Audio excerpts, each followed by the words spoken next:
Good morning, Cincinnati, and welcome in to another edition of the Bearcat Brunch podcast, brought to you by our sponsor, Royal Links Golf Tours. Have you always wanted to play golf at St. Andrews? Have you always wanted to have that perfect pint of Guinness? Well, you can with Royal Links Golf Tours, a tour specialist offering unforgettable golf experiences to Scotland, England, Ireland, and Wales. Their custom itineraries are more than just golf trips. They are immersive, cultural, and country experiences that will surprise and delight you both on and off the course. Royal Links Golf Tours is owned by former Bearcat quarterback Hayden Moore and his partner, UC alum Jeff Bartholomew.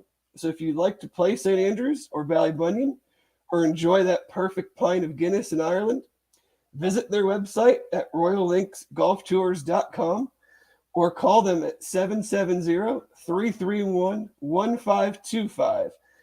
And with that, we are back with another winning edition of the Bearcat Brunch podcast as UC traveled to Dallas and defeated the SMU Mustangs 29-27. I am your host, David Simone. I am currently flying solo. My wonderful co-host Jeff Howell is parts unknown in Kentucky. He told us that this could be happening, and then I got sick and totally forgot about it. And we did not discuss as a team how we were going to manage this episode. So that is on me. So hopefully, if he gets some internet or has some availability, he can jump on. Maybe Aaron will jump on, maybe Chad will jump on. I have no idea. But so right now, you've got me. I'm sorry for that. Still getting over a bit of a cold, but feeling better. So hopefully I can manage this thing on my own and not not be too distracted trying to look at multiple screens and ramble with incoherent thoughts. But to the game itself, I'm not going to call this one a weird one like the South Florida one. I'm going to call this one a frustrating one. As frustrating as I've been with a win in a long time, I don't want to take away from the win itself. As we see every week in college football, it's hard to win. It's hard to win on the road. It's hard to win when you've won a ton and everybody is trying to stake that claim to be the one that knocks you off of your perch. Oh, welcome, Darren. Glad to have you joining us as a new YouTube member. Really, really appreciate that. Also appreciate Marcus saying he's got my back. We'll see how long that lasts. It depends on what I say, I assume.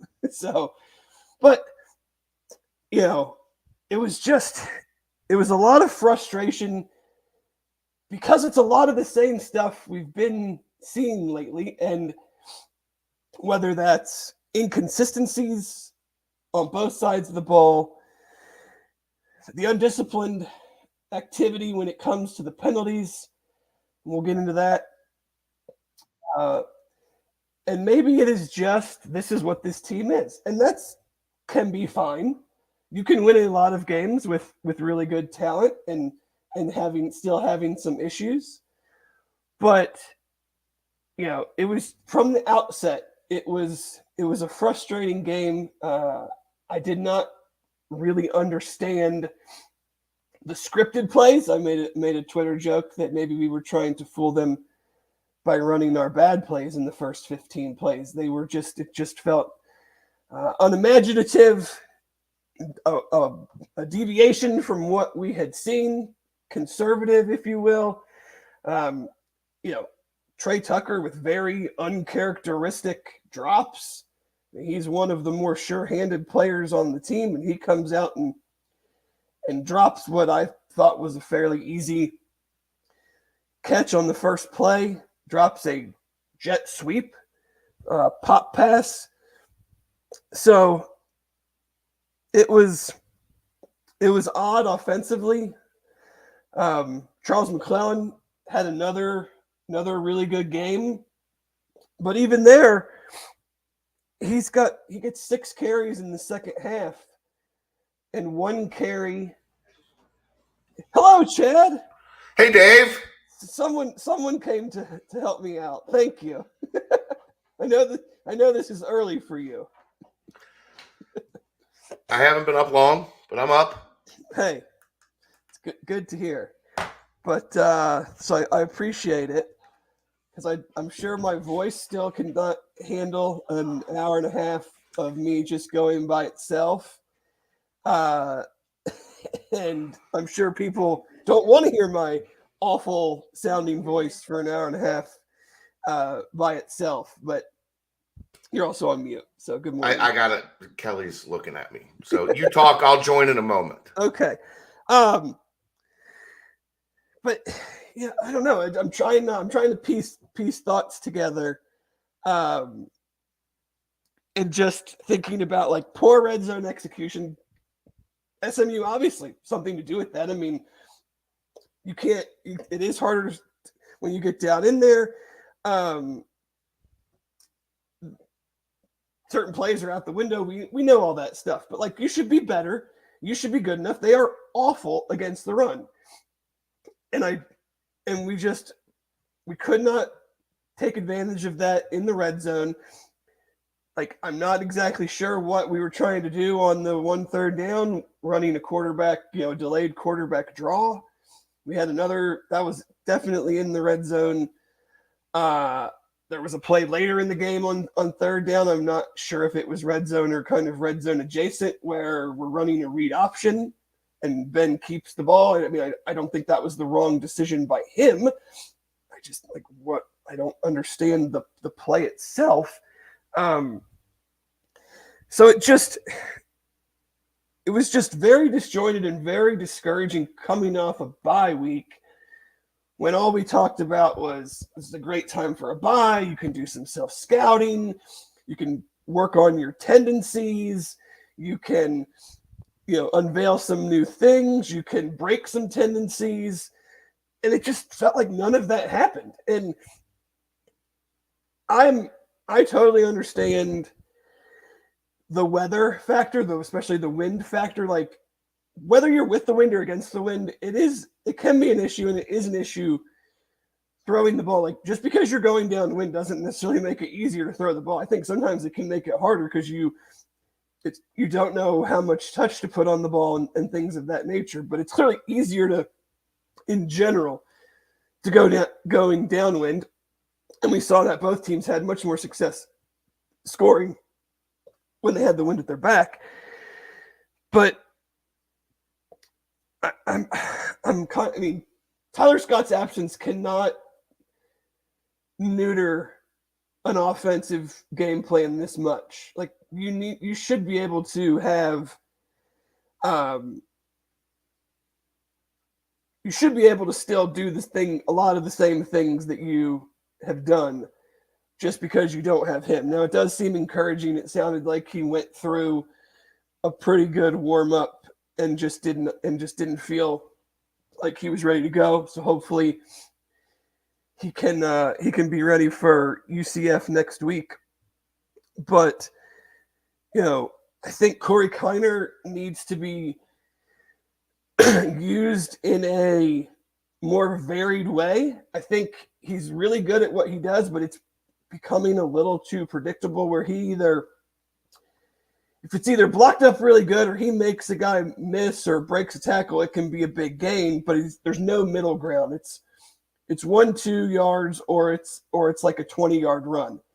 And I think, when he comes in, it's just a big flashing light of, they're going to just run it up the middle, basically. And, maybe you need to pass more when he's in the game. Maybe you need to try a couple different runs, and maybe that's just not what they see him doing, and they've tried it in practice and it hasn't been successful, and that's why they don't do it. But his carries are, what was his, let me see here. He ended up 13 for 43, but one was 22. So he's got 12 carries for 21 yards outside of that. And Chuck finishes 16 carries for 129, including the big 76-yard run. So, he's got that burst, and I just think he needs more carries. Like, that's just a personal thing. 16 carries in a game against a team that really struggles to stop the run, in a game that 2 of the 4 quarters, neither team had much success throwing the ball, in a game that you are up 29-15 going into the fourth quarter, or 29-14 going into the fourth quarter. 35 dropbacks for Ben Bryant in that game, to me, is too many. I mean, they can say otherwise, and they're the experts, and they're 6-1, and they've won 19 straight conference games, and I get all that. But I mean, if we're fans, and I'm looking at this in a certain way, this is just what I'm taking from this game, and kind of revamping, relooking at everything this morning. Is I think Chuck should have gotten more carries, and Ben struggled again. 18 for 35, 200 yards, no touchdowns, no turnovers. Definitely missed some throws. Definitely was hurt by some drops. None of the quarterbacks played well. I mean, he was 18 for 35. Their quarterbacks were 21 for 40. It was not a passing clinic by any stretch. So, I think there's a lot can still be worked on there. But you're getting to the point now where, excuse me while to the point now, and I think it's been kind of brought up in the chat a little bit so far, and I'll try to get to you guys as much as I can. Like, this is kind of what the team is. They're an inconsistent team that has big playability, that still has a lot of really good players, but they're not to the level of last year's team. And I don't think anybody expected them to be, but I think sometimes we get caught up in the moment of these games, and we see, 2021 college football playoff team, 13-1, 18 straight in the conference. And we just think that, like, we should just blow all these teams out. And last year's team had their issues. Last year's team, the best team in school history, had a 2-game stretch where they did not look good against Navy and Tulane, who both went 2-10. So to think that this year's team, without those players, would come in and not have any situations like that, any situations similar to 2 weeks ago against South Florida, or this week against SMU, is probably a little, unrealistic. But you can still look at yesterday, especially because they, for 3 quarters, even with the offensive issues, like, they dominated that game. And I'll get into some other things that I think that I didn't love that kind of played into this. And we'll start. Hold on, let me take a break here real quick. Sorry, definitely still sick, trying to clear the throat. Don't want to do that for you guys. But I think, you guys know I am, like, I make jokes about not kicking field goals. I make jokes about never punting. I'm here. What's that? I said, all right, I'm here. Okay, thank you. And we talked about the wind. I have talked about the wind. Okay. It was definitely a factor, and it's a factor both ways. Like I said, I don't. Yeah, it affected both teams drastically. Well, I'm saying too, I don't like, just because you're going downwind, I think that can be just as hard to throw the ball because you don't know how much touch you need to put on the ball. Because you're not sure how much it's going to carry it, Mason Fletcher punted a ball 110 yards. Yeah. mean, Ryan Coe hit a 52-yard kick that probably That would was have been good from 65. 70. Yeah. Yeah. I mean, it's just it. So it definitely played a factor, but and that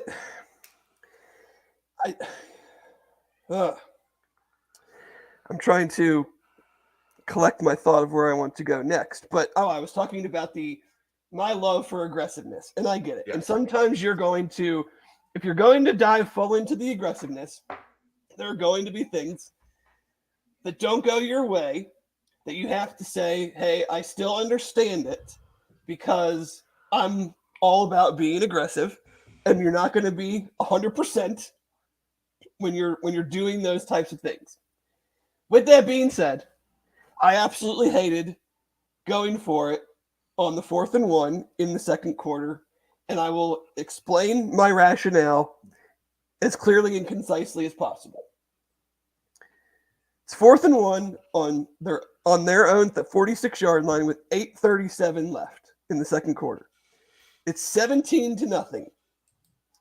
To that point, SMU had run 17 plays in the first quarter for 45 yards and an interception. In their 2 drives in the second quarter, they had 1 first down and had been sacked 3 times. So in a quarter and a half, when you take negative yards into account, they had less than 40 yards, an interception, and had been sacked 3 times.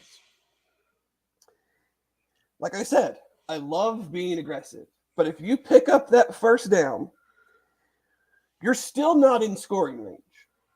Like, you're still going into the wind. You still have it. Say you just get the 1 yard. Now you're on your own 47. So there's no guarantee you're going to still score. It's not like you're in the red zone. You pick up a first down. You get a new set of downs, and we're going to kick a field goal no matter what, or we score a touchdown. And you have a great punter. I mean, I think we can say that. Mason Fletcher is a great punter. So I have no issue with him. He kicked one into the wind. It was totally fine. I would have had no issue with him punting there. To be fair, what? To be fair, at that point, he had not kicked one into the wind. To that point, no. But I'm sure he did in warm-ups. We don't know that. I'm going to guess that they would not have only kicked downwind in warm-ups. Either way. Well, what if they did kick in warm-ups and he struggled kicking into the wind? I don't care. He's a great punter. I'm letting him kick. And the defense is playing lights out. Isn't that also part of why you take your chance there? The defense is playing lights out, so you can... Yeah, I'm just playing devil's advocate. No, I don't necessarily agree with it. I get what you're saying, but my thing is you punt there, and this is going to come back to, and I'm probably on an island on this one too, but like, I wouldn't have kicked the field goal late in the game that got blocked. And this is my rationale behind it, is if you punt there, that's not a momentum change. Like, that's just a 4th down, they punted, whatever. By going for it and not getting it, that changed momentum. Like, that gave them their offense isn't coming on the field after a punt and being like, all right, now let's get going because the defense made them punt, and now we're all of a sudden going to get things. We're going to, get things figured out when we haven't done a single thing for a quarter and a half. And so by not getting it, now you give them momentum. They get a short field with the wind. So you're basically like, I mean, if they didn't even get a first down, they could probably kick a field goal. And I just didn't feel it was necessary. Like, let your kicker and your defense dictate the game also. Like, they are dictating the game right now. You could have made a play on defense. Mason Fletcher might have had a great punt. Mason Fletcher might have just had a decent punt, and it's at the 20-yard line. And that offense that had done nothing has to go 80 yards. or what, to score a touchdown. I did not think it was a necessary play because I did not see like the immediate payoff. What to me wasn't there, that you get that first down and like all of a sudden, like, boom, we can do something. It still needed to, a lot of things still needed to happen. And that's why he's always over aggressive in that situation. You knew he was going to go for it. Yeah, and I didn't like it. and that's what I say. Like, I'm the aggressive guy. Like, I'm the aggressive guy. Like, but you also need to like read the game. Like, and I don't think Luke is this like analytics guy that's like, oh, it's 4th and 1 inside, at this yard line, and just looks at a card and it just says go, and he goes go. No, I think he just goes. Right, but I just feel like it's like, I don't know. I just looked at it. It was like, let your kicker, who's really good, your punter, who's really good, and your defense that's really good and playing great, let them like take over for this portion, and you don't have to squeeze every inch out of every situation. You can let a team that is really struggling shoot themselves in the foot. You can let a team that is really struggling. Tanner Mordecai was way off of his game all game before he went out. He looked terrified of the Bearcats defense. He had no idea what was going on. It was the epitome of, like, they talk about quarterbacks seeing ghosts. He was seeing ghosts. He had no idea where the pressure was coming from, where the coverage was going to be. Yeah, he looked super sped up. So that's my other point is like, you have a quarterback that's supposed to be good who clearly does not feel comfortable. And, they run the flea flicker, is pretty good. I mean, it's good coverage. It's just a really good throw. They almost got to him for a sack. But I just didn't think it was a necessary call. Risk? Yeah, I didn't see the reward to the risk. In the sense of, so you get it, and now what? You still got to go with, you're into the wind, so you still have got to go 20-ish, 25 yards to be in field goal range. If not more than that, as we saw. Right. And that was my other part, and you go for a second because I need to take a sip. Okay. I just, in that spot, I agree. I would have, you're absolutely controlling field position. You're controlling everything that SMU is trying to do. If you punt, they don't have an opportunity to take a shot. I think the shot is where the risk doesn't outweigh the reward, because you put them in position to do exactly what they did, which is one snap, take a shot. Like, no in between. You knew absolutely on that first play they were going to try to make Cincinnati pay for that. And I think that's where, the risk inherently just isn't worth it there if you don't get the yard, because they were completely dead to that point. Right. I mean, we went over it last night. On the nightcap. It was like 6 plays, 3 plays, 3 plays, 4 plays, 3 plays, 3 plays. Like, they have 5 possessions in the first quarter, and I think they gained 20 yards. Yeah. So, for whatever, like, even if it's, and he wasn't, I don't think, I mean, he might have, he did kick 150 yards into the wind. I don't think he's going to get a touchback there, but let's say it dies in the wind and they take over at their 25-yard line.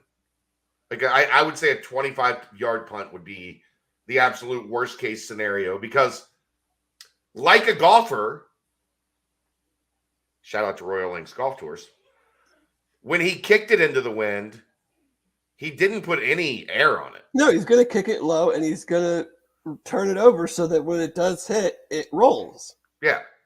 And it was a like a golf shot into the wind is the kick he had into the wind. Like just lean on what was working at that point in time, because even with 17 points, like it wasn't like the offense was humming to get them there. No. So yeah, right. I mean, I agree with you. I was just presenting some. You had a field goal on a drive that started at on their 10, and you had backwards. A 76-yard touchdown run. Right. It wasn't like they were just, marching up and down the field. Uh-oh. There. No. So I lost him for a second. Oof. But that kind of takes me to my other one, is the field goal in the fourth quarter. And I'm probably more on an island on this one than even the going for it thing. But again, fourth quarter, it's 29-14 with 8:33 left. You had the 44-yard kick into the wind. If you take a delay game and punt the ball,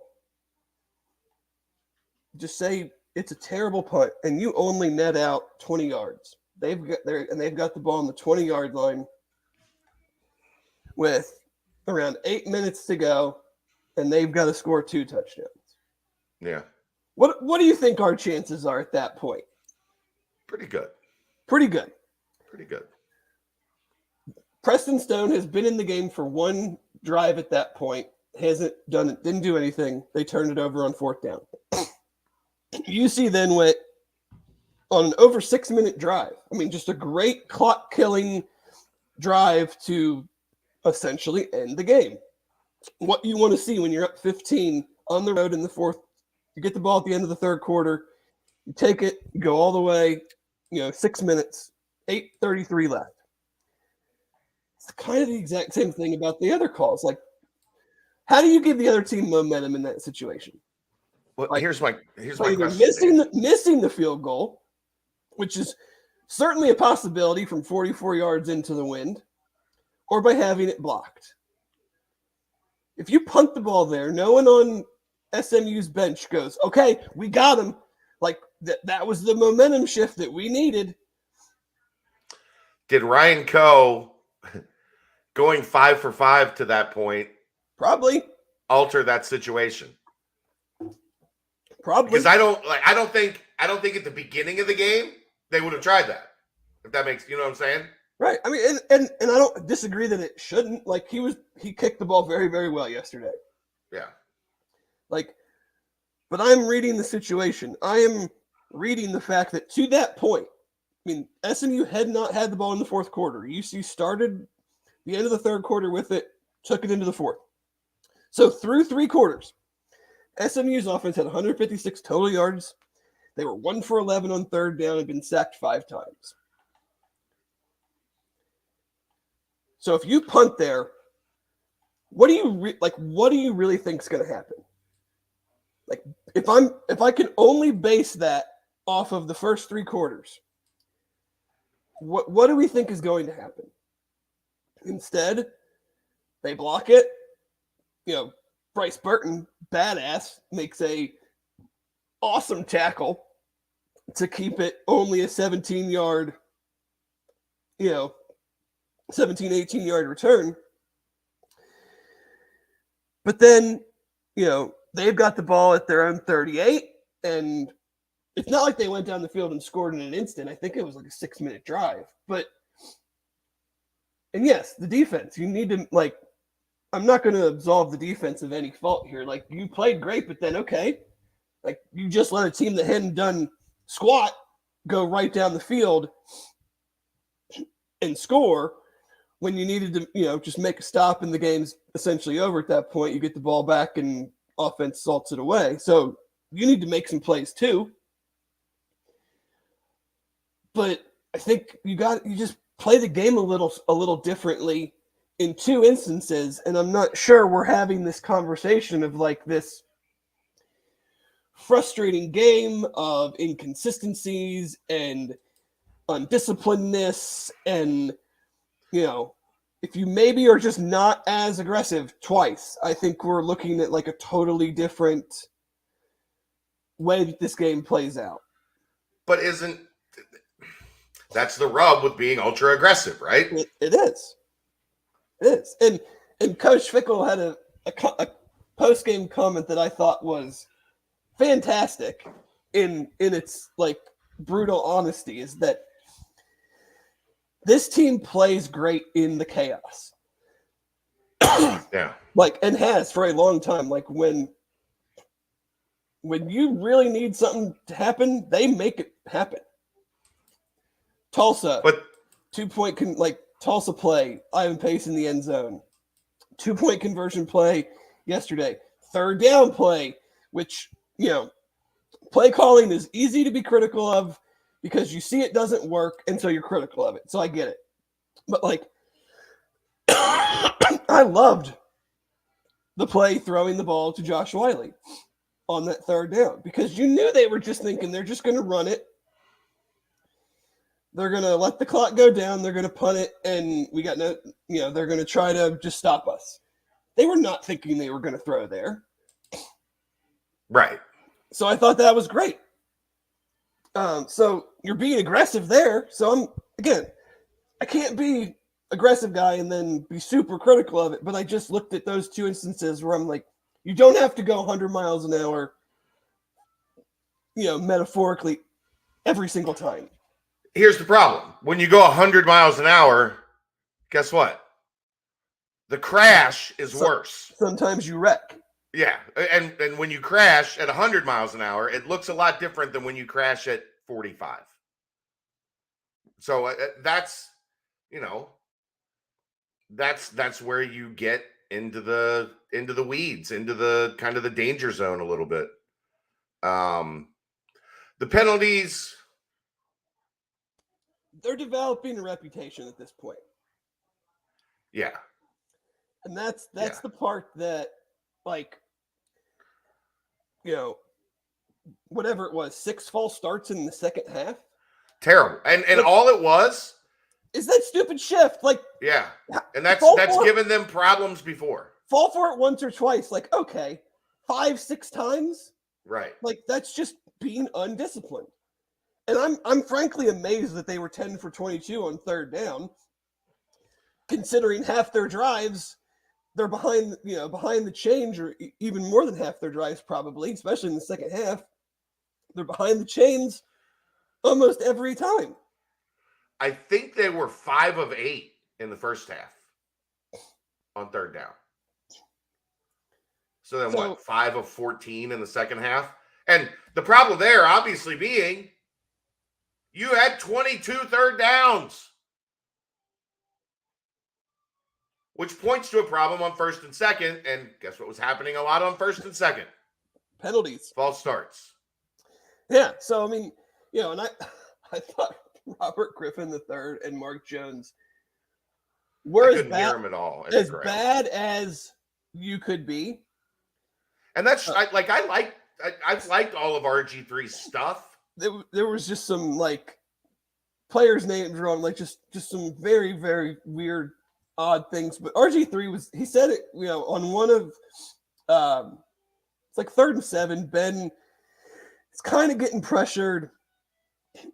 They had a crossing route, and he kind of just underthrows it, throws it in the dirt, and it's a bad throw. But RG3's like, though, when you run it on first down and you run it on second down for 1 yard and 2 yards, like, you're kind of kneecapping your quarterback.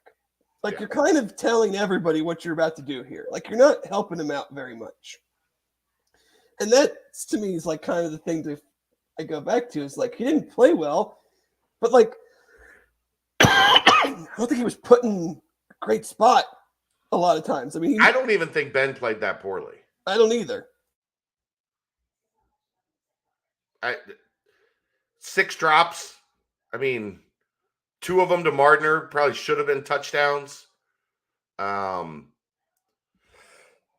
mean, what would I have told? If I said before the game, Dave, Tyler Scott's out, Trey Tucker's going to have 1 catch for 9 yards and have probably the worst game of his Cincinnati career. what would have been your opinion of this offense? Would not have been too successful. Jaden Thompson is coming around. Jaden Thompson had a really nice game. I thought getting Josh involved much more was really good to see. But then again, like, you get into the red zone and they disappears. Yeah. And you kick the tight ends in the red zone is a little maddening. You kick three red zone field goals. We've looked at the numbers. They're throwing to the tight ends plenty. Like, that argument, I don't necessarily agree with.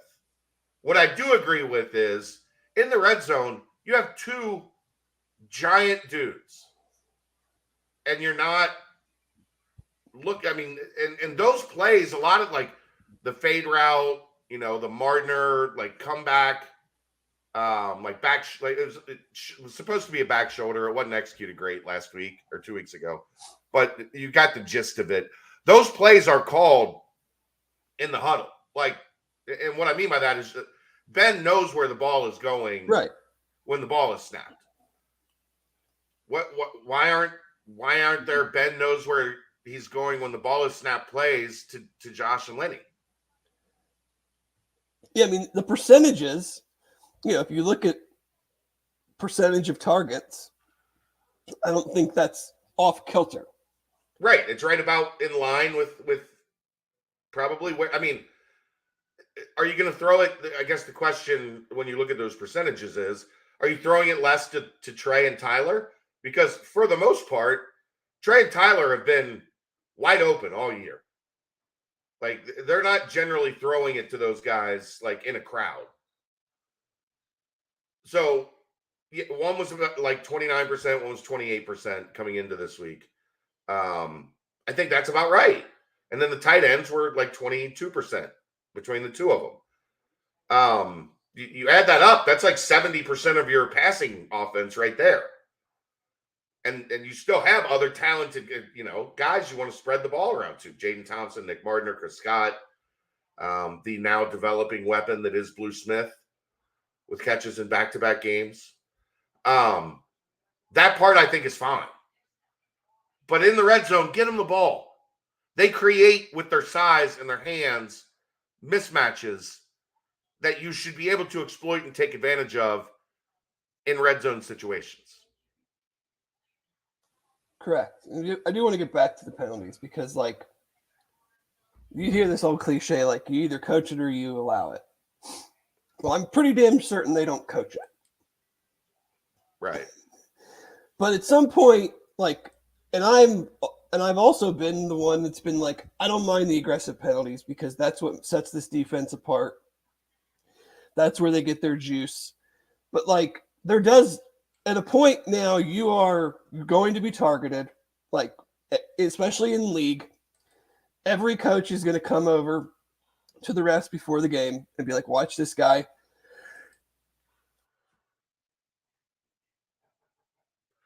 Like, Ivan Pace, perfect example. I know it's part of his game. Just keep your hands off the opposing team. Of course, the one where he tapped Ashy Rice in the back of the helmet and got 15. Stupid. But you know why he probably got it? Because he tapped him in the back of the helmet when he was on the ground, and then he again tapped him in the back of the helmet when he got up. Like, you want to tap a guy, good play, like, once. You do it one time. You don't do it twice. Like, I think that, that whole shtick of, like, good play, like, cut it out. Like, just don't do it anymore because they're looking for it. They're watching you do it, and when they can, they're penalizing you for it. Right. I mean, like, Omarion Smith bumping the kicker, it's going to happen. Ryan He tried to slow up, and he just should never even been that close to begin. He was never going to block a kick. So I think he just got, like, he got to the point he where put himself in no man's land, and he just – Ryan Mulaney, like, you're going to have an illegal hands to the face sometimes. It happens. But, like, Eric Phillips has had multiple late hits. Like, cut that stuff out. Yeah. Ty Van Fossen and Ivan Pace about took that guy into the stands. They were tackling him so late, and Pace rips his helmet off.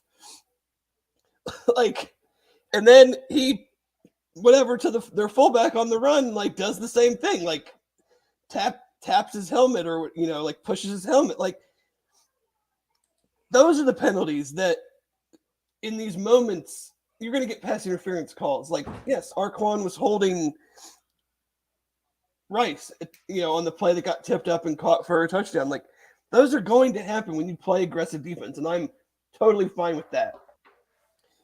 But these penalties that they had 6 first downs on penalties. Right. 6 of their 21.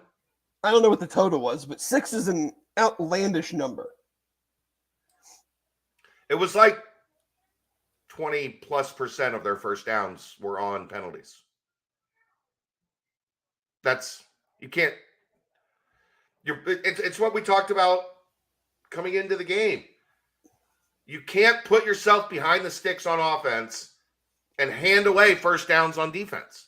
And they did both of those 10 times yesterday. You're giving the other team too many, you're just giving them extra opportunities. I mean, Eric Phillips' late hit on the quarterback. I thought that was a little cheap, but I thought it was because his hand. It was late and his arm was up at the guy's head. Like, it should be called. Like, if that happened to Ben Bryant, we would want that called. Usually don't get it called, but you'd want it called. Right. I mean, because I think it's a penalty. And then it's on top of a completed pass. So it's a 30-something yard play.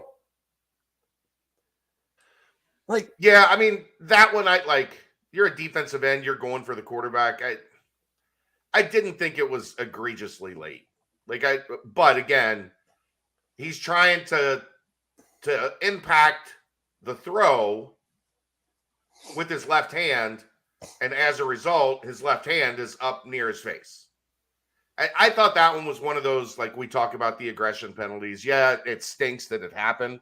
I didn't hate that one as much as some of the others, but now we're getting into which was worse because there were so many. Right. I thought this one was like 6th on the personal foul list. Yeah. I mean, that's a problem. I didn't love the call on Javon Hicks. It was terrible. He didn't extend his arm. He tapped him. And then, Tyler brings this up. Is there any conspiracy we aren't getting calls since we're leaving? I don't think they're going to do UC any favors. They're not going to do any favors. So I don't think there's a conspiracy. But on that play specifically, their offensive line is holding. Yeah. As he's rolling out. That's the part that is funny to me is I'm not saying UC is not deserving of these penalties. But SMU had 3 penalties. Right. There's quite a few holds that I saw that were not getting called. But again, this is a UC thing. You can't be the town crier. How many games are you just going to have double-digit penalties for over 100 yards or damn near 100 yards? You're not good enough. You're not consistent enough. This team is not last year. Right. They have really good players, but it's not that good. You can look down on the conference and we do, and I don't think it's good. But you can't just give the opponent an extra 148 yards or 128 yards, whatever it was. Right. Whether it's against you or for them. You saw it last week in the Tennessee Alabama game.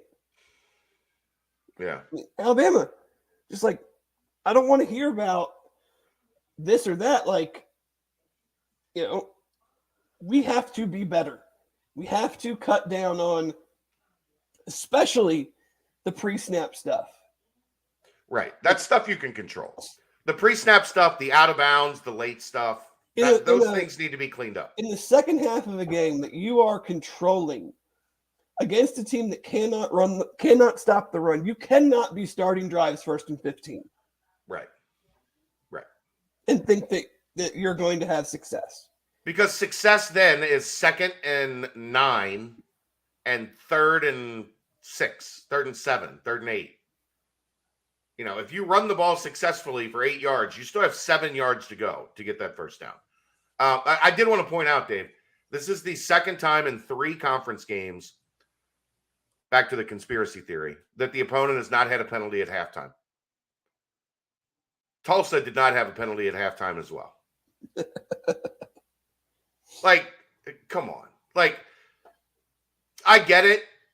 Like, you're angry that they're leaving, but can we be a little less obvious about it? Like, neither of those teams committed a single infraction over a half of football.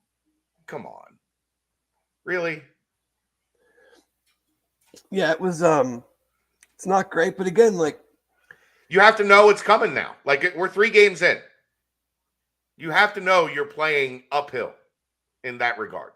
Yeah, you just have to, you just, like you said, you can't, don't dap up the other guy. Don't say good. No, don't put yourself in a position where your intentions can be misconstrued. Like, just make the play go back to your side. Right. I mean, the defense on a whole, again, another quarterbacks barely over 50%, 179 passing yards. I mean, they've been throwing against everybody. They throw against everybody, and they did a great job in that regard. Rashee Rice had 12 targets, only 4 catches, 41 yards, multiple drops.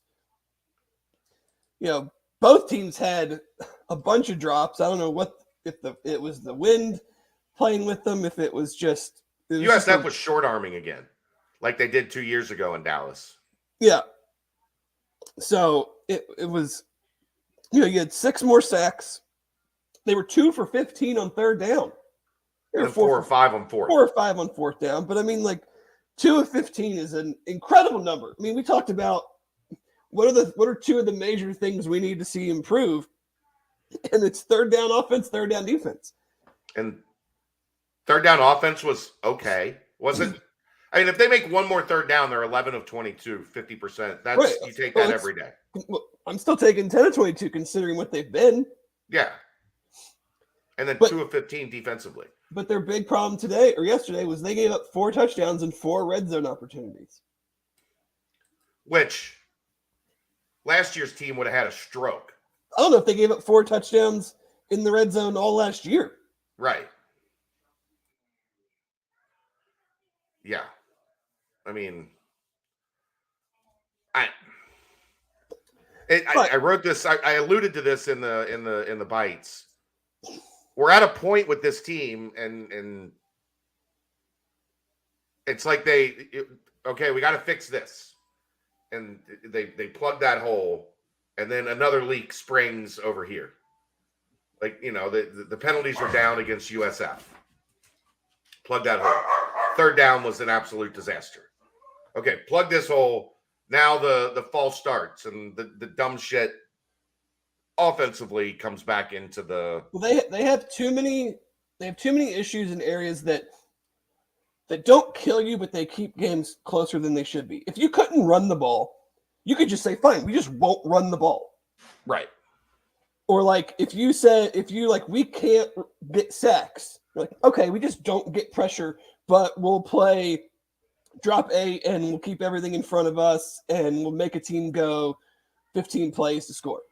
Their issues this might be the best pressure team in the history of the program. Their issues are we commit too many penalties and we can't get off the field on third down and we can't keep drives going.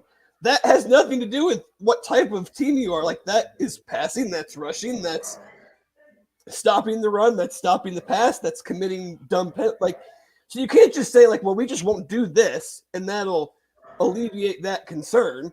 Right. So it makes it hard to fix one thing because the other thing is still, problem. Still a problem that doesn't change the equation, so to speak. Right. But I mean, we know the flaws. Like we've talked about and hit on the flaws over and over and over again. But it's like, okay, well, this week the focus was clearly on this and this got fixed. But while the focus was on this came back. this popped back up. Well, crap, we thought that problem, like, you hope you fix a problem, it stays fixed, and you can go on and fix the next problem. And that's how you improve, stacking up over a season. Well, the problems showed themselves over the first 2 or 3 weeks, right? And one gets fixed, but the next one pops back up. And then, like I said, you're patching one hole, and the hole that you patched last week, you patched it poorly. You didn't use Flex Seal. And all of a sudden, the duct tape is leaking from the hole that you fixed last week. Yeah, they have, and that's the thing is some of this stuff is just on them. Like, it's not like, right. It's yes, the opponents obviously have things to do with third down conversion rates and stuff like that, but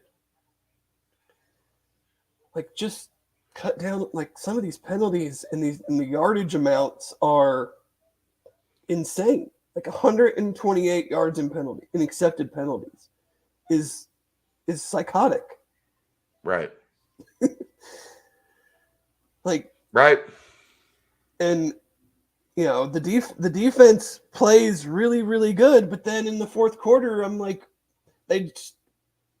whether it's the penalties, whether it's it was the penalties, whether it's the calls, the play calls themselves, like, they just seem to, like, get totally scatterbrained, and then as soon as it, like, needs to be reeled back in, they reel it back in. They like walking the tightrope. Like, when it's like, oh shit, we just gave up a 2-touchdown lead, but now we need to stop them on this 2-point conversion, so we'll do that. Right. So I'm not going to absolve them of it, even though I thought they played really well given what SMU wanted to do. But again, you're up 15 with 8 minutes to go in the game. Like, this should not become a need to get a stop on a 2-point and convert a 3rd and 7 to ice it. Right. Convert a 3rd and 7 where you would have had to punt into the wind and give them 2 minutes. Well, they would have had about a minute and no timeouts left. Because if you would have ran it, I guess if you. But I'm saying, like, if that pass is incomplete. Right, if the pass is incomplete, then yeah, you're about looking minute at them. 30. All they have to do is get into field goal range with the wind. I have no clue what their field goal kicker is like, but yeah. Tyler, can I tell you this? This is the thing that is driving me more insane than anything right now. Like, they do this in the Big 12. If they do that, they're not in the Big 12 yet. Like, they're not in the Big 12. They play exactly. Stop doing this to yourselves. Right. Stop doing this to yourselves, where everything you worry about is way off in the distance. And guess what? Watch the Big 12. Those teams aren't playing perfectly. Like, it's a lot of Cincinnati's in the Big 12. Does that mean every game it's going to be more critical to not, like, make mistakes and errors? Sure. But quit doing this to yourselves, guys. I see it every time that something doesn't go right. Do that in the Big 12, they're going to get blown out. Like, come on.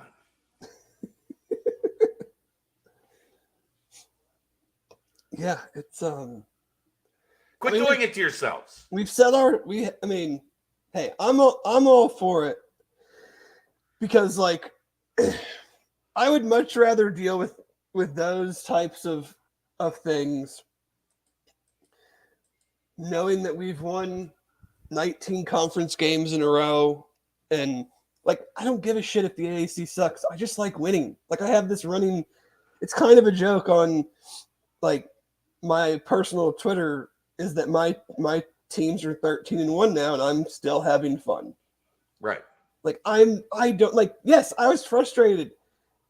I thought that they could have played better, should have won by more. But like, the margin of victory doesn't change the fact of like, you see them celebrate after the game.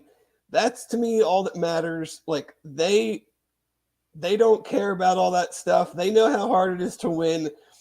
They're trying to do something that's never been done before in school history, in conference history. Like, I just appreciate that element of it and I enjoy it. Like, you can be mad in the moment, and this kind of is, for those that, everyone learns this at a different time. Like, I run the Bearcat Journal Twitter page, and people will think I'm lying. Other than the times that I actually send a tweet during the game, I do not look at Twitter. I do not think that what a fan has to say, yeah. I do not think that what a fan has to say in the moment is probably a thought out, coherent, measured statement. And I do not read your reply, so I appreciate you jumping into the mentions, but they're not getting read. So if you're frustrated that I don't respond to your angry tweet about why this just tweet at me, I'll respond. Yeah, I say this loving all of you. I don't care. Like, I watch the game. I don't look at Twitter. I'll look up some interesting stats. If I think that there's some interesting stats, I'll make a comment. But like, just put your phone down. Watch the game. Let it breathe. Let it play out. See what happens. Go outside after the game yesterday. Don't be angry. Your team is good. Are they national championship good? No. They're good, though. They win. There's a lot of teams that don't win. There's a lot of Texas A&M fans not loving life right now. There's a lot of people that would love to be in the situation the Bearcats are in. So, don't get caught up in the micro, in the play of it. Like, sit back, enjoy this run, man. Like, this is an incredible run that they're on. They weren't all pretty last year. Right. I mean, I'm not even talking about, I mentioned earlier the Tulane Navy run where they looked like garbage against two teams that finished 2-10. Yeah. That's not even counting the miraculous win against Tulsa. I shouldn't say miraculous win. A lot of people seem to forget that if they scored there, they still had to get a 2-point conversion to tie. Right. I think a lot of people's memories, not UC fans, but like a lot of people think that like they thought that was for the win. If they score there, they just automatically won. So, but like, they're not an Ohio State. They're not a Alabama. Like, you don't just go year over year and just run roughshod over your conference and not have games where you played poorly and the other team plays well, or the other team even maybe plays poorly but capitalizes on a few of your errors. Like, I'll tweet out. So I did see a couple where like I tweeted out something about the defense and someone responded with like, get Ben Bryant out. I want to be like, what the hell does that have to do with what I just said? Like, they got to get the tweet off, Dave. I mean, they got to let you know how they feel. Like, I tweeted that the defense through 3 quarters had been awesome, and the first response is Ben Bryant needs to go. I'm like, you clearly don't understand the assignment, right? And you clearly don't know that I'm like not going to respond to that at all. I would. Well, we know you would. Like, yes, direct all your customer service issues to at Chad Brendel. You direct them at me. It's a bounce. You get an automatic bounce back email. But We all have our flaws, Dave. Marcus says this year is the perfect year for us to be in the AAC. Enjoy this year for what it is. And, it really is. It's a bridge year. It's a bridge year. Like, we can, like, all season, we still thought this team was going to be really good. But, like, no one said they were going to be like last year's team. Like, you can be encouraged and you can be optimistic and still understand that, like, you were not only replacing really talented players, but really veteran players and players that you had seen perform and produce time over time over time. Like, we liked a lot of the guys on this team, but, we're 7 games in, and this is their first real, like, significant action that they've seen. So you don't know how they're going to respond. You don't know if one good game means that it's the start of a really, really good run, or you don't know if it's one good game and then a bad game. And they're an inconsistent player right now. They're a talented player, but they're not to the point of being a consistent player. And I think we're seeing a lot of that. That's what I think we're seeing. I think we have a lot of really good players who can perform, but they're not to the point where you can look at them as a consistent high-level performer. Right. And that might even be in a game itself, not just game to game. That might be in periods of a singular game. Right. Awesome for a period of time.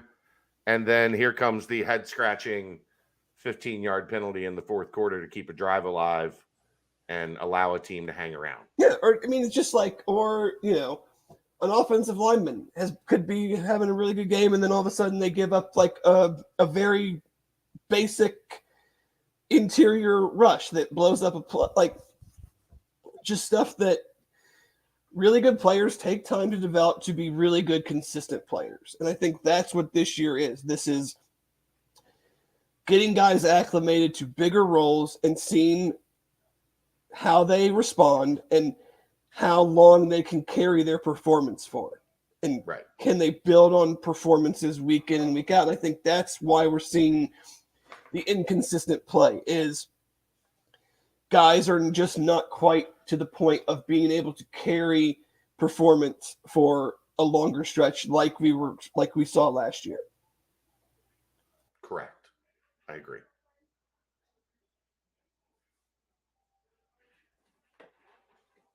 I don't have a whole lot else left. No, I don't have much else on SMU. Another one checked off the box, though, never having to go back to Dallas. Except for the Cotton Bowl. Well, true. But yes. Not to Except for the Cotton Bowl. Not to the hilltop.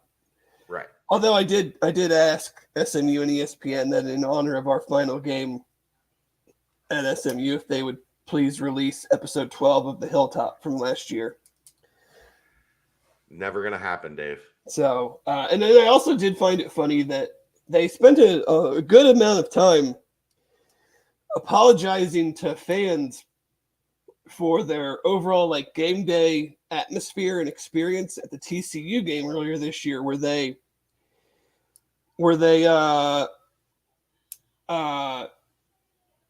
didn't have like enough water or good enough amenities or whatever, and said that they were doubling staffing and they were going to have all these things. And I'm thinking, they must expect a big crowd. You see somebody in the mentions there's somebody I think it was the message board. Somebody called it maybe my favorite term I've ever heard for a poor fan showing. Sitting room only instead of standing room only. Sitting room only. Are we not going to celebrate the field goal kicking game? Yeah, we celebrated it. It was awesome. He set a school record. Five made field goals in a game. It was great on kickoffs. Even in his into the wing kickoffs were better than theirs. Were strong. So I think he's definitely. He talked about it in the post game. Like, confidence level has to be, a lot higher. He's got a monster of a leg. He kicked it, even though it was with the wind. Like you could tell the difference between his leg and their kicker's leg on kick, especially on kickoffs. Like he kicked a couple balls, like almost like went into the stands in the air. Yeah. That somebody at the Grail was like, "Did that go out of the end zone?" I was like, "Yeah, there's a 30-mile-an-hour tailwind, but yeah, he almost kicked it into the student section." So it's great to like that's a weapon that they're going to need if they're going to have to keep playing in these close games. That's a weapon that they're going to need going forward. They don't win that game without Ryan Coe. Oh no, period. They squandered way too many opportunities in the red zone. Yeah. So, but no, I think that's all I've got from here. I have to get another beverage, so why don't you say something real quick about something that happened in college football yesterday? Something that happened in college football yesterday. How about it being an interesting night, pun intended, in Greenville. An interesting night in Greenville as what looked like a UCF juggernaut offense for the past couple weeks was ground to a screeching halt by the ECU Pirates. They made it look easy stopping that UCF attack. They punched the ball away. They intercepted John Rhys Plumlee. They dominated UCF. Yeah, you mean to tell me Temple's no good? Turns out Temple's not any good. I just thought that their game plan was outstanding. ECU?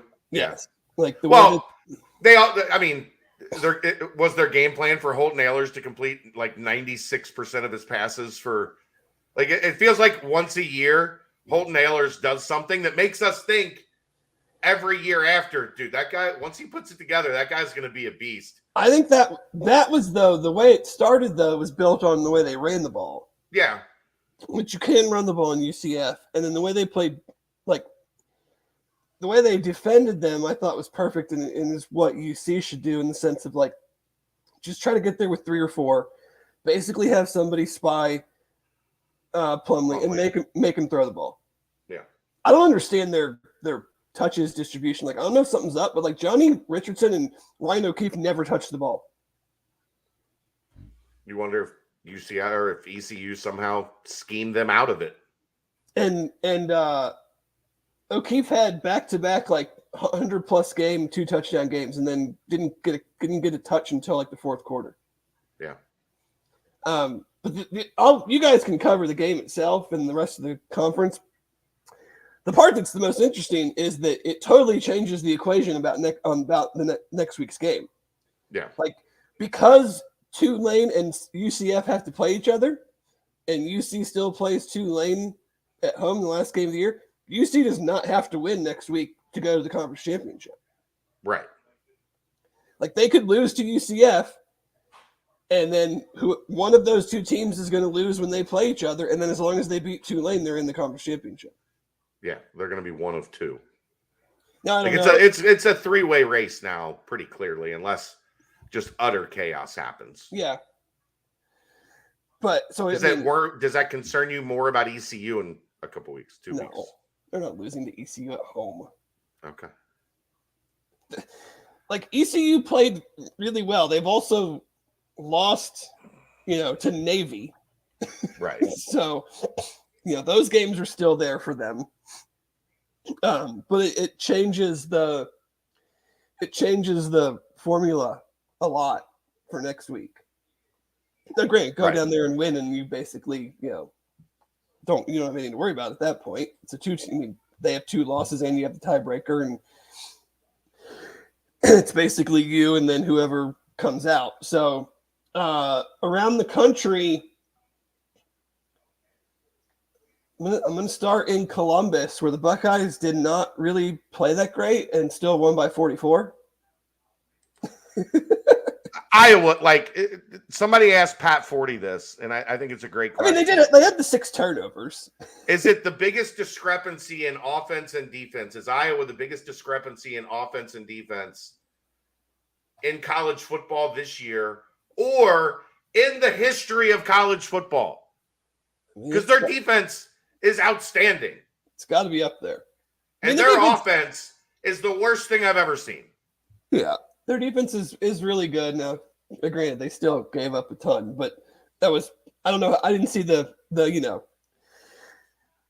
true breakdown of it all. But yes, they decided they finally just this is Iowa's offense to a T.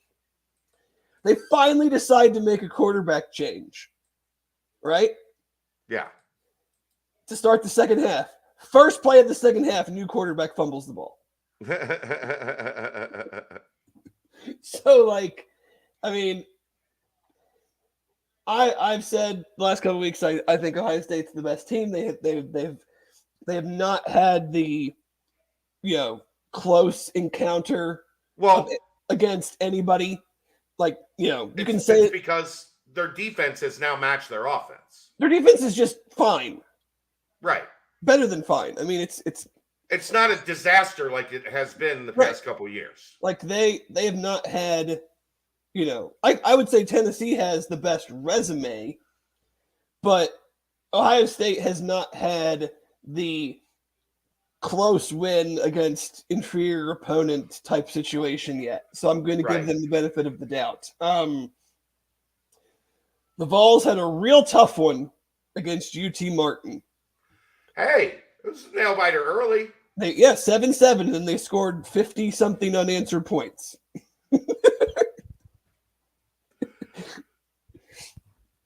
They'll always have 7-7. I did see a tweet from, I think it was from Barstool, where Tennessee, his name's Princeton Fant. He plays kind of this weird fullback, H-back wide receiver, but also quarterback position. Yeah. He's the guy that had the shovel pass touchdown against Alabama. He had a better quarterback rating yesterday than Iowa's quarterbacks. Right. So, but it's hard to believe a team is that bad on offense in 2022. You're just not trying. You're not trying. Why, if you played offense, why would you ever go there? Other than, I'm going to play. I don't know. Ask that Caleb Johnson kid from Cincinnati who went there to play running back. I'd go there to play running back. They can't even run the ball anymore. I know, but you're gonna get the ball a lot. If you can't do anything with it, and get hit a lot because no one thinks you're gonna pass. So right. Let's see. Clemson yanks their quarterback, comes back and beats Syracuse. That's the end for DJ Ukulele, right? That's a very weird Dabo move, man. The kid had been getting better. Dabo had been riding him he's this, he's that, and then all of a sudden, shit, we're not looking good. Better get him out. We're not losing to Syracuse, Dave. I mean, yeah, but you're just I don't know what that says about your team, though. Yeah. That's got to be the end for him, right? You don't come back from that. I don't know. I bet he starts next week. You think so? I mean, Clay, or whatever his name is, Cade Klubnik. Klubnik, yeah. He had a lot of really nice and good teammate type things to say after the game. Now we'll see who starts. They tried to play him earlier. He's not ready to play. Ungale is not very good either. DJ Ooey Ooey. Yeah. Ukulele. Natalie. See, Natalie knows what's up. Dabo said DJ's the guy. Hey, just needed a spark. Just couldn't. Even if he is the guy, you don't come back from that, do you? You have created a situation where he wasn't playing well, you replaced him, and then you won. Right. So every time. Not so much of Dabo saying that he's the guy. It's that is DJ every time a play doesn't go right. Right. Is the crowd getting antsy? Is he looking over his shoulder? Am I coming out now? The next time it's 14 to the other team's winning 14-10 at halftime. Like, or you throw a pick six in the third quarter to put the other team in the lead. It's stuff like that. Like, I think it's just, if he's going to come back from it, he's going to have to be great. And I don't think he's great. No, definitely not. Weird things happening in Baton Rouge. People are really realizing that Brian Kelly can coach football. Holy, can't believe how they're just now figuring that out, but apparently they are. Like, I think Ole Miss was a little overinflated based on who they had played and some of the way that those games had gone. But, like, LSU's a missed extra point in week 1 against Florida State from being 7-1 and looking real damn good. Did you see my tweet exchange last night? I did with Mike. Yeah. I really did that, by the way. I know. You were there. You've seen it. I've seen it. I would boo him every time I saw him just to let him know how displeased the fans were with him. Yeah. I mean, dude can coach. They're going to get dudes. Jaden Daniels is quite the dual threat right now. Look, you can not like Brian Kelly. Oh, not liking Brian Kelly is easy. He's a terrible human. Yeah, but guess what? He's won everywhere he's been, and he's been coaching for like 40 years. So he can coach some ball. Now we'll see when they play Bama. Can he sure go up against Nick? Well, the Saban guy can also coach some ball. Yes. Texas apparently still not back. Loses. What? Loses when that up. When are the media going to learn? When? Dave, They were. I need to know. I think they were getting like 6.5 on the road at Oklahoma State, or they were giving 6.5. Giving 6.5 on the road at Oklahoma State. Like what? This has been going on for 15 years, Dave. This isn't like we're 2 or 3 years removed from Texas being great. They've lost to Kansas. Like, multiple times they've lost to Kansas. And not Lance Leopold, Kansas.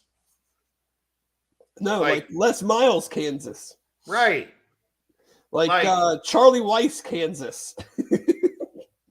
Who was the other fat guy? Mark Mangino? They were good when they went to the Orange Bowl when they had Mark Mangino. Yeah. That's when they had Chase Daniel. But quit buying that. Like, Texas is not back. They're not going to be back. Sark is not a good coach. It does have to be sweet, even though these teams like Texas and Oklahoma aren't leaving after this year. It does have to be sweet for those fans when they do beat them. Oh, absolutely.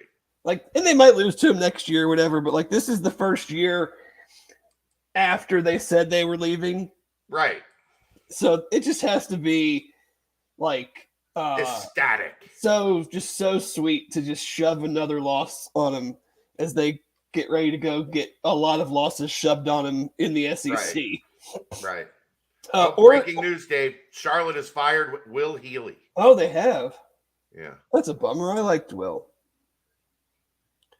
Named your son after him, right? No. Oregon, good.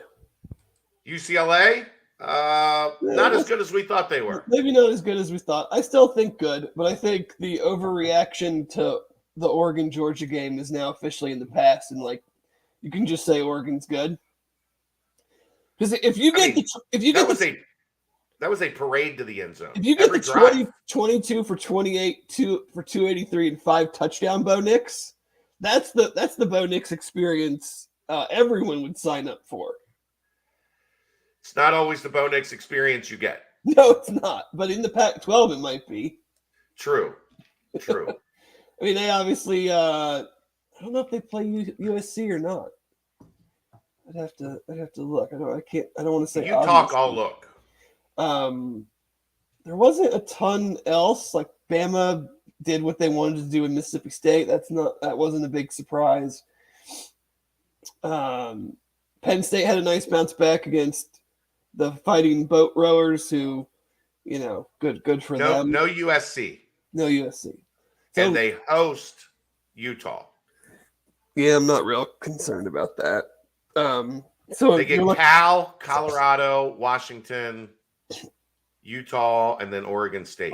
So they should win out. I mean, yeah, I think they could drop one in there, but they're good, definitely good enough to win out.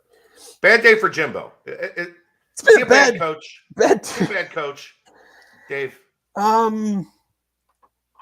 Is he a not great coach? He's not a bad coach. I think he is a bad adapter.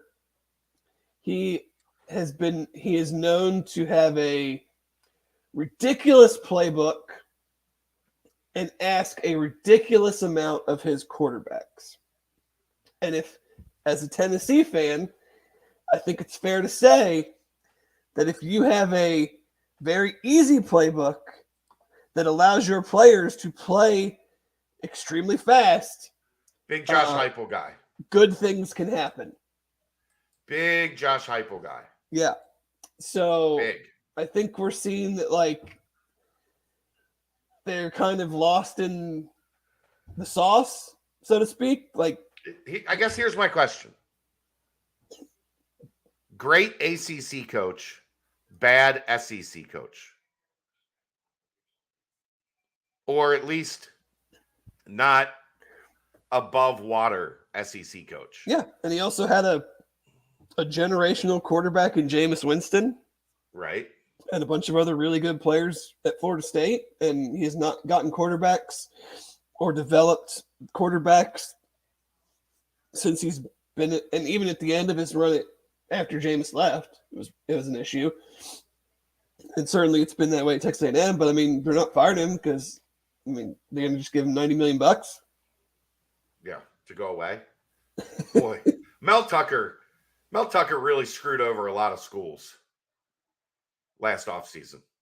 Really screwed over a lot of athletic departments last offseason. Oh, he didn't screw anybody over.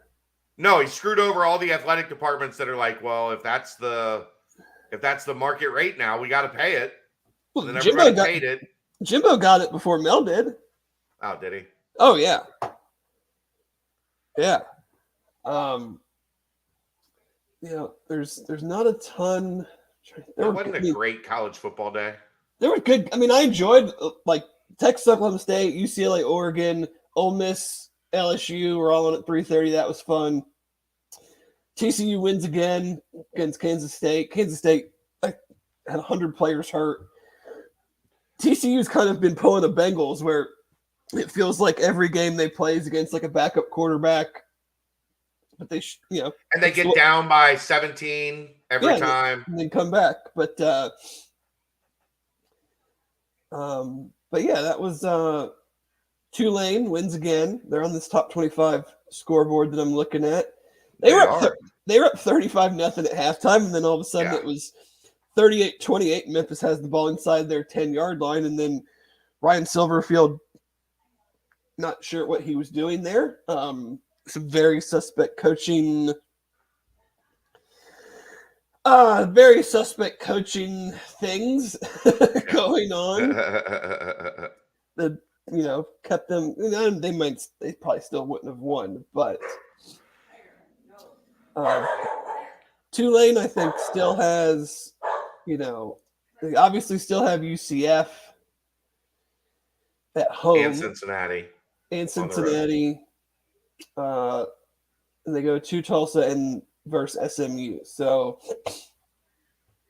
SMU could beat them. There's no they have none of the Temple, South Florida Navy left. I feel bad for South Florida. Why? It felt like they were finally getting some traction with Bohannon. And then he's out for the year. And then he's out for the year. They were in that game last week until he got hurt. Yeah. I still don't know why they ran off the kid that started last year. No. And sent him to UCF, where I think he's going to end up being substantially better than John Rice Plumlee going forward. But we'll talk about some of that stuff tonight in the always popular AAC recap. That's right. If Aaron has a computer, his laptop was like, I couldn't update, and I'm not updating, and you're on your own. Is it still updating right now? Is he here? No. But, I had to pull myself out of bed and come down here to be with you. Well, I am greatly indebted.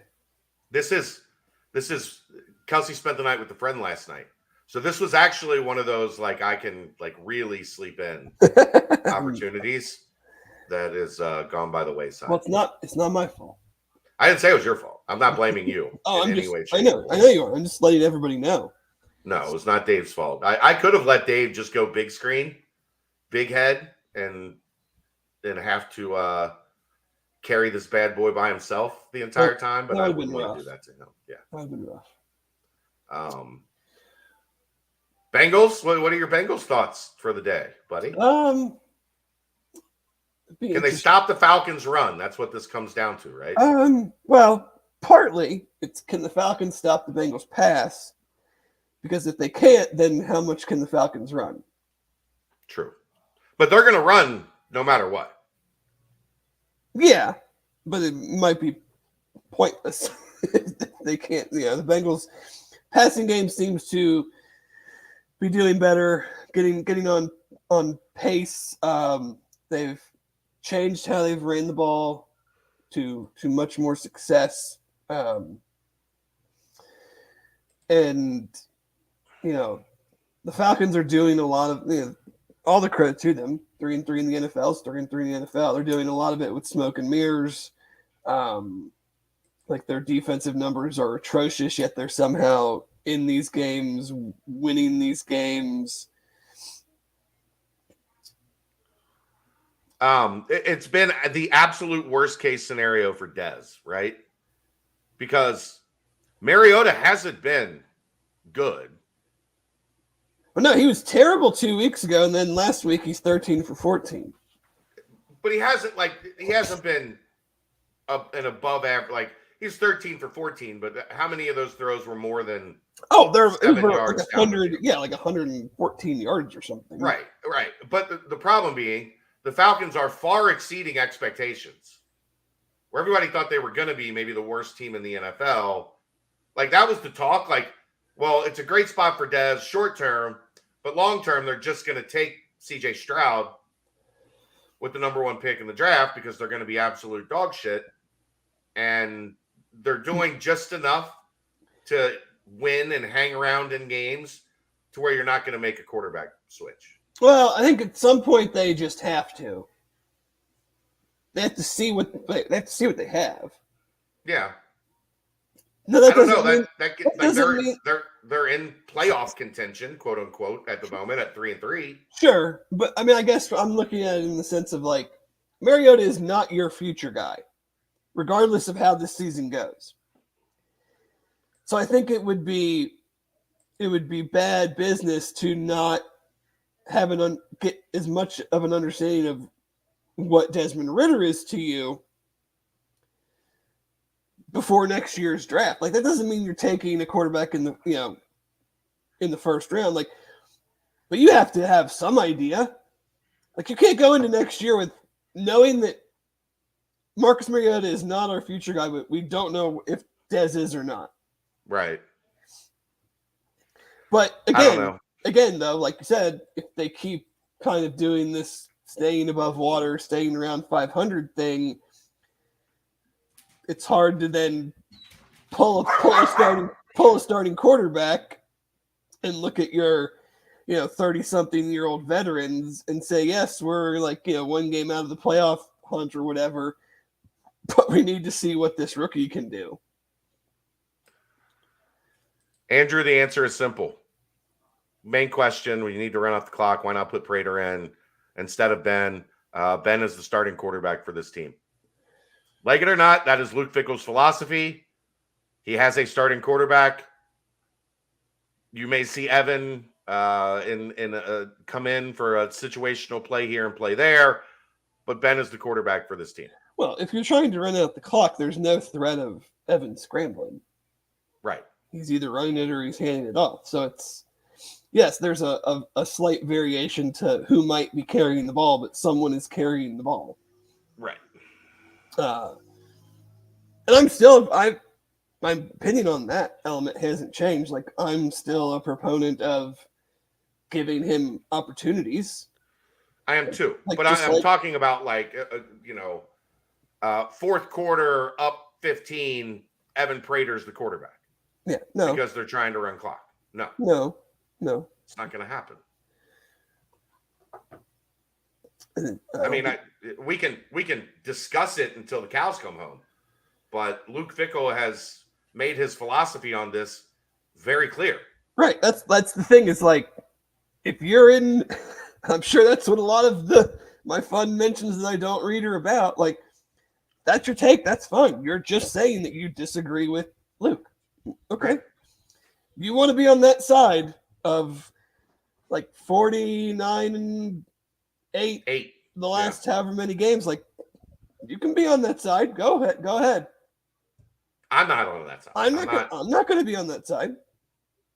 I'm not going to live there. That's fine. I'm not going to put out for public consumption that I'm vehemently opposed to what the guy that's won, I don't know, the quick math, 87% of his games over the last number of years.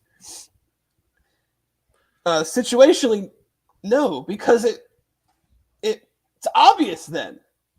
Right. Like when they put him in, 1st and 10. First and 10? Yes. Sure. I'm not bringing in it still might work. Like, that's the thing, is like the outcome doesn't dictate the decision to me. Like, you can bring them in on 4th and 1 and they can get the first down. And that's fine. But like, you are telegraphing exactly what you're trying to do. Right. I'm against that. Now, it still might work, and you can say, well, who cares if you're telling them what you're going to do? You still have better players. You should block it up better. You should scheme it up better, and you can still get the first down and go forward. My point is, like, I'm bringing him in. If you want to, like, I'd have been fine, like, with the interception. 1st and 10 first and goal at the 10. Bring him in. Yeah. On first down, and maybe it's only for that play. Right. But if you bring someone in on 4th and 1, like, just quarterback sneak. Why can't we quarterback sneak, Dave? Dude, don't. I know. They run it to that side when there's a wide open gap for a quarterback sneak on that play. No. Quarterback sneak. Get up under center. Hike the ball. It has a very good conversion Put Josh rate. and Lenny behind him to push him. Very good conversion rate. Quarterback sneak. 4th and 1. Every time. But every time. That being said, I'm out of voice at this point. All right. Bearcats in the NFL, they're doing great. They are doing great. We've totally glossed over that today. I'm sorry. They're doing great. Sauce is great. Alec Pierce had virtually a game-winning touchdown. Jason Kelsey's great. Travis Kelsey's great. Dude, New Heights is must. It's the best sports podcast there is right now. I saw a funny tweet from Robert Mays, who runs like the main NFL podcast for The Athletic. Yeah, he's like, I've been doing this 12 years. I've been doing this 12 years, and Jason Kelsey's already better at hosting a podcast than I am. He's so good at it. Like, it's annoying. It's annoying how natural he is at hosting that show. He's been very good, but and they're hilarious. Like, the Tom Brady bit was outstanding. The game day fit. When they were, did you see like them going back and forth on like, I don't know if it was Instagram or what, when Travis was wearing like leather gloves, and a leather hat or something. And he's like, yes, I'm sure you wear this just on everyday, instances. The brother dynamic is just, it's so good. The we broke dad when they broke their dad's ribs. Yep. Like horsing around, like just everything about it is outstanding. Like it is quickly becoming like, I've got a couple podcasts that are like every week when I'm in the car, because it's like 30 minutes here, 30 minutes back to UC or what, if I got to go to the radio station, like, okay, podcast is going on. That is quickly becoming number one. Yeah. Because it's going to be entertaining. It's going to be funny. And you're going to get great football talk on top of that. Yeah, they talked about Sauce recently. They're doing a segment now where they talk about like the Bearcats in the NFL. And they give out their award for the best Bearcat in the NFL that week. But they talk about their games. Like, did you see Jason talking about that scuffle at the end of the Cowboys game? No, I have not had a chance to like truly dig into it yet. So there was late in the game, him and one of the defensive linemen for the Cowboys kind of got into it. Jason kind of baited him. Guy was second to react. Got a 15-yard penalty. The Eagles got a first down. But Jason was like, the play before, I finished him late and pissed him off. So I knew at the snap, like, it's on. Like, it's going down. So then it goes down, and I take him down, and then he gets up, and he, like, Goldberg spears me. And, like, I'm sure he was happy. I'm sure he was happy that, he got me. And then I was happy because we got 15 yards. We got the first down. We won the game. Like, haha, I win. Andrew, we're not saying it makes you a Luke hater. We're just telling you this is how Luke operates. Like, you can disagree with it. That's fine. But I don't see him changing the way he operates. And nobody said it makes you a horrible person. We're seeing this on the message board too, Dave. Like when people try to explain the Prater stuff, people try to explain this is where Luke's coming from. This is how he's operated. We have now 6 years of evidence of what he's going to do. If you want to think differently, that's fine. He's not changing. He's not, because they're trying to hold a lead, putting Evan in to be his quarterback in the fourth quarter. Will he do it situationally? At times, yes. But is it going to be something where he changes completely who he is? No. Nobody's calling you a horrible person. Nobody's saying you're a Luke hater. We're saying if you want to go against what you know of how he is going to be and how he's going to make his decisions, that's fine. But don't expect it to change. Because this is what he's done. It's worked. It's how he's, over the last 5 years, winning almost 90% of his games. Like, you're not a hater. Nobody thinks you're a horrible person. But I think you're a great person, and we've never even met. It's not anything at you specifically. You asked a question, right? I love that people like are get fired up and have opinion and things. But if you ask a question, like this, an intricate or an integral part of raising my daughter. Do you want an answer? Do you want an unanswer, or do you want the answer that affirms your opinion? Right. Do you want? That's not what we do. Like, that's the thing I see, especially with your feed, is people want you to affirm what they believe to be true, the way that things should happen. And we're like, I just laid out multiple times in this podcast where I just totally disagreed with decisions that the coaching staff made yesterday. Right. Totally disagree with it. But like, I guess I don't understand like the beating your head against the wall about an opinion such as this one that keeps getting discussed when if you're a fan that has watched this team for any amount of time over the last 6 years, that like it's just not gonna happen. So you can say, like, I disagree. I think he should be putting him in more, or I think that they should do this. And I'm not going to tell you you're wrong. I'm just going to say, well, that's not going to happen. So you're just going to continue to be frustrated about something that you know isn't going to happen. That's like me going and playing golf and getting pissed off that I can't hit 330-yard straight drives, even though I've got 30-something years of evidence telling me that I can't hit 330-yard straight drives. Can you hit 330-yard crooked drives? On occasion. Okay. So, like, that's my thinking is, like, I know the result. Why am I going to get mad when it doesn't go the way that I want it, even though I know how I already know how it's going to go? Right. That's not saying anything negative about you or your opinion. I'm fine with it. Like, I would much rather have dialogue and conversation and back and forth when it's reasonable than have apathy and people be not interested and not care. And if they were losing games, I think this is a conversation that can be had at any position when you're not a successful team. But, like, you don't have a very, like, strong limb to stand on when if they were 2-4,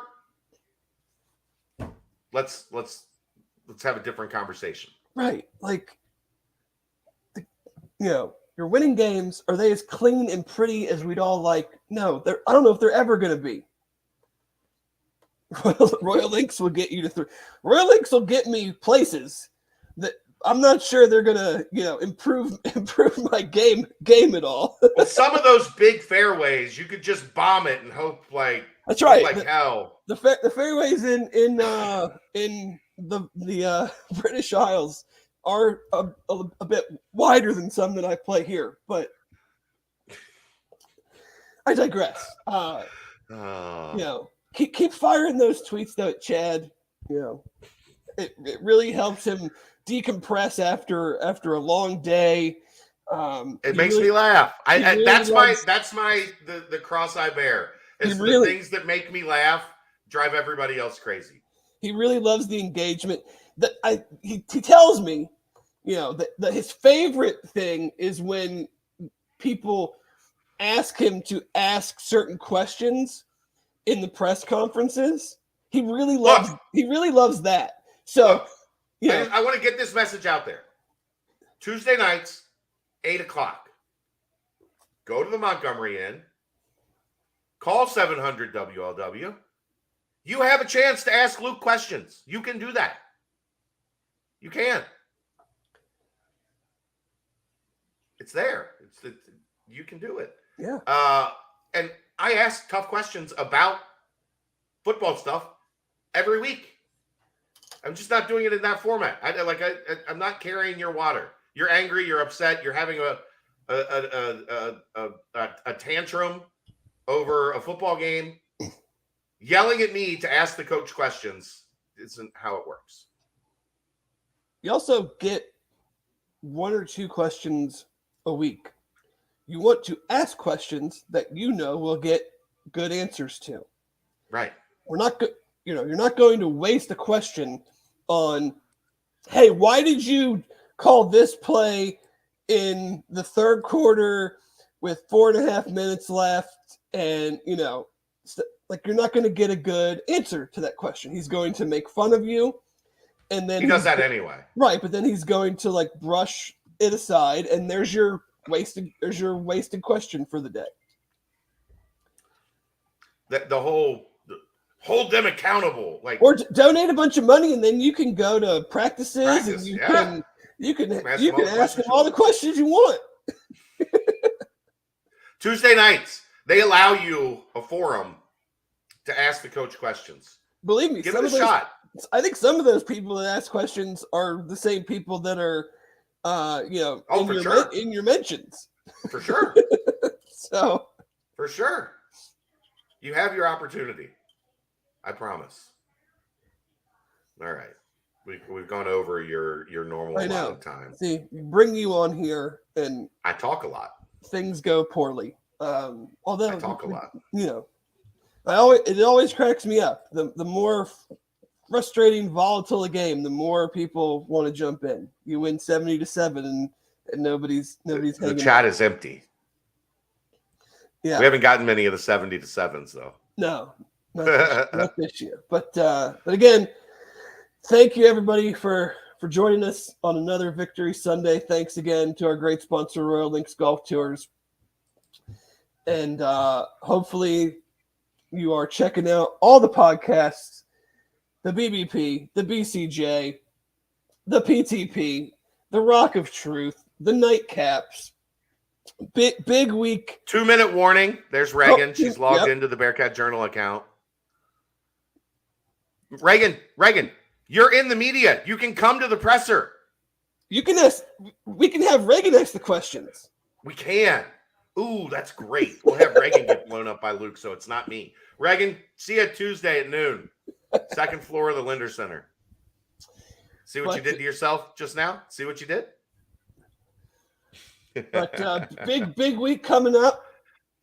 The everybody's favorite opponent is I'm sure going to be primed and ready after their performance last night. So we will we'll have all angles covered, and we thank you again for joining us on the Bearcat Brunch. Take advantage of what looks like another wonderful fall afternoon, and we will catch you next Sunday morning, Cincinnati.